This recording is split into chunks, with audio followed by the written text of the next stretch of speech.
1959. Sous la conduite du roi Norodom Sihanouk, le Cambodge aborde les années 60 avec toute la fougue de sa jeune indépendance. Le docteur Kok Sokhim, après ses études de pharmacie industrielle à Montpellier en France, rentre au pays l'esprit en ébullition. Il est alors l'un des 4 pharmaciens du Cambodge.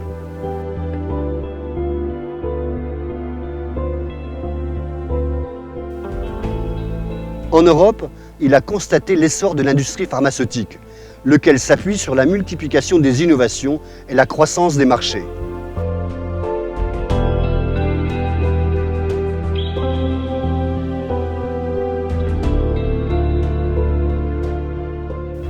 Porté par ce contexte effervescent, aussi bien sur le plan national qu'international, le docteur Kok Sokhim fait de sa pharmacie, la pharmacie Kemara, qu'il possède à Phnom Penh, un laboratoire d'expérimentation. Entre 2 préparations magistrales pour ses clients, il travaille à la mise au point d'un médicament totalement nouveau qui, sous la forme d'un comprimé, augmenterait les propriétés antidouleurs et antipyrétiques du paracétamol par l'ajout de caféine. C'est ainsi que 4 ans avant Doliprane, naît au Cambodge l'antidouleur Kinal, qui connaît tout de suite un grand succès. Bon, une fois que Kinal a été mis au point et produit, il a fallu faire connaître ce médicament. D'abord, le docteur Kok Sokhim l'a mis en vente dans sa pharmacie qui se trouve là-bas.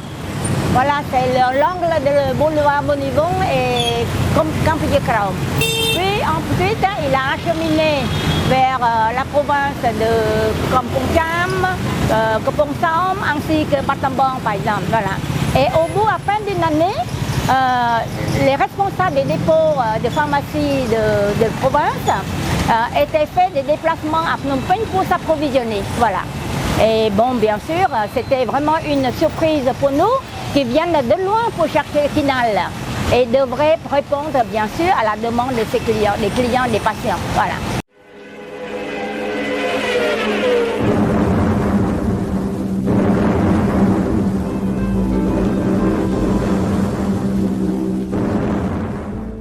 Mais la guerre américaine qui fait rage au Vietnam voisin finit par emporter le Cambodge dans le néant. De 1975 à 1979, l'utopie meurtrière de Pol Pot et des Khmers rouges mène à la mort presque 2 millions de Cambodgiens, dont la quasi-totalité des élites du pays, parmi lesquelles les médecins et les pharmaciens. Dans un gigantesque bond en arrière, inédit dans l'histoire humaine, dont l'un des piliers est le rejet de tout ce qui vient de l'extérieur, la pénurie chronique de médicaments efficaces sème la mort et la souffrance.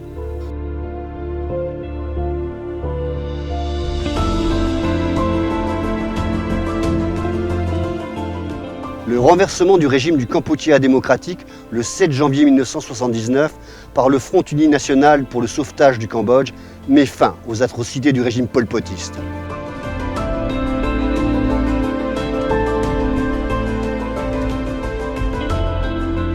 Kinal survivra à la nuit Khmer rouge. Ayant quitté le Cambodge avant l'arrivée des Khmer rouges, le docteur Kok Sokhim relance Kinal au Congo où il a rejoint son frère. L'antidouleur cambodgien y rencontre à nouveau le succès. ក្នុងឆ្នាំ 1977 បងខ្ញុំនិងលោកគាត់បានបង្កើតក្រុមហ៊ុនឈ្មោះ Polypharma នៅ Kinshasa ប្រទេសហ្សាអ៊ីរសប្តាហ៍ថ្ងៃហៅថាសាធារណរដ្ឋប្រជាធិបតេយ្យកុងហ្គោមួយឆ្នាំក្រោយមកបានផលិតថ្នាំ Kinal នៅស្រុកនោះ Kinal នេះមានឈ្មោះល្បីល្បាញមានអ្នកប្រើគ្រប់ទិសទីដោយសារថាមានគុណភាពផងប្រសិទ្ធភាពផងហើយនឹងតម្លៃទៀតក៏ថោកទាំងអស់នេះបានមកពីការផ្ចិតផ្ចង់នៅក្នុងការផលិតធ្វើទៅតាមបែបបទក្បួនខ្នាត BPF មកពីការត្រួតពិនិត្យគុណភាពត្រឹមត្រូវមុននឹងចេញឲ្យប្រើហើយនឹងសកម្មភាពរបស់ក្រមពាណិជ្ជកម្ម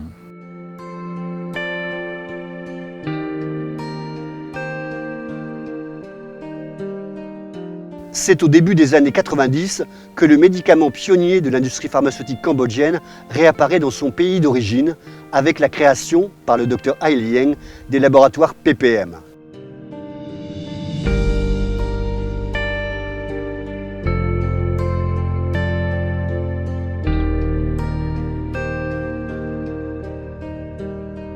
La gamme d'antidouleurs Kinal devient l'une des gammes phares de PPM, qui, avec le partenariat du programme européen ESIP et de la CERP, s'impose comme le premier laboratoire pharmaceutique du Cambodge.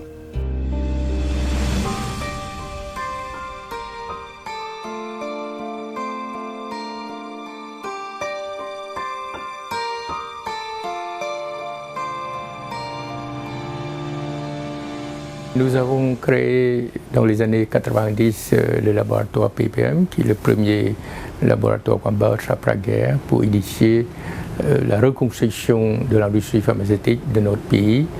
Donc il n'est resté plus rien après la folie Khmer Rouge et Kinal. Et même si à l'époque il avait quasiment disparu de la mémoire collective, nous est apparu naturellement comme un excellent symbole de notre philosophie de développement, dans laquelle la volonté de renforcer l'identité nationale est primordiale. Ce produit avait été inventé au Cambodge par un Cambodgien. C'était fondamental pour nous qu'il soit l'étendard de la renaissance de notre industrie nationale des médicaments. Nous avons relancé Kinal pour exprimer notre volonté de faire en sorte que notre pays, même si c'est un petit pays, ne doit pas dépendre des autres sur une question aussi fondamentale que l'accès aux médicaments. Alors, plus de 60 ans après, Kinal reste plus que jamais une source d'inspiration pour notre laboratoire, car c'est pour moi une synthèse parfaite de l'esprit d'innovation au service du bien-être des populations et de notre indépendance nationale.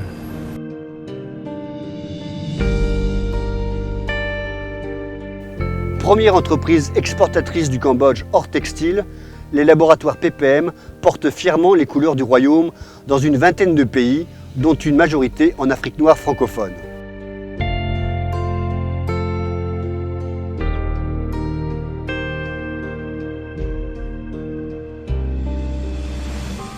Avec les gammes Kinal, Panol, Ginomax, les laboratoires PPM réalisent l'ambition de ses 400 collaborateurs, apporter des médicaments de qualité à des prix abordables aux populations des pays en développement.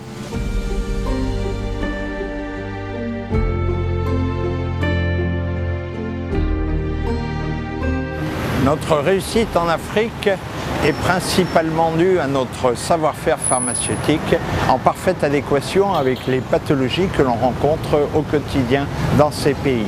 C'est par exemple le cas, entre autres, de la douleur, de la fièvre, du rhume, des affections ORL, des pathologies gastro-intestinales ainsi que des affections gynécologiques. Ce qui séduit nos partenaires, pharmaciens et personnels de santé, c'est l'assurance d'une sécurité totale, à des prix qui conviennent à toutes les couches de population, y compris les plus modestes. Notre laboratoire est né dans un pays en développement, si bien que nous avons tout naturellement une compréhension immédiate des besoins des populations des autres pays en développement. Il y a 60 ans, le docteur Kok Sokim, en inventant Kinal, démontrait qu'un pays et sa jeunesse, en se tournant vers la recherche et l'innovation, s'ouvraient les portes d'un avenir riche de croissance économique et sociale. Le prix Kinal, initié par les laboratoires PPM et la fondation Kinal pour encourager l'esprit de recherche chez les jeunes médecins et pharmaciens cambodgiens, veut perpétuer ce souffle créatif, signe indiscutable du dynamisme d'une nation et de sa capacité à œuvrer pour le bien-être de son peuple.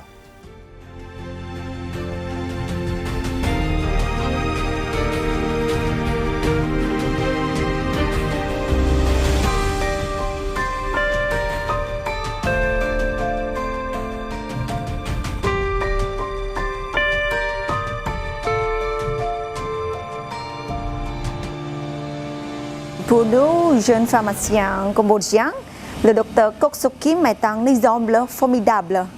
Il nous a montré que même dans une industrie de pointe, comme la pharmacie, l'innovation n'est pas le monopole des grands pays ou des grandes firmes. Avec les temples d'Angkor connus dans le monde entier, nous avons la chance d'être les héritiers d'un passé glorieux. Et des réussites comme celle de Kinal nous indique la voie pour être à la hauteur de cet héritage.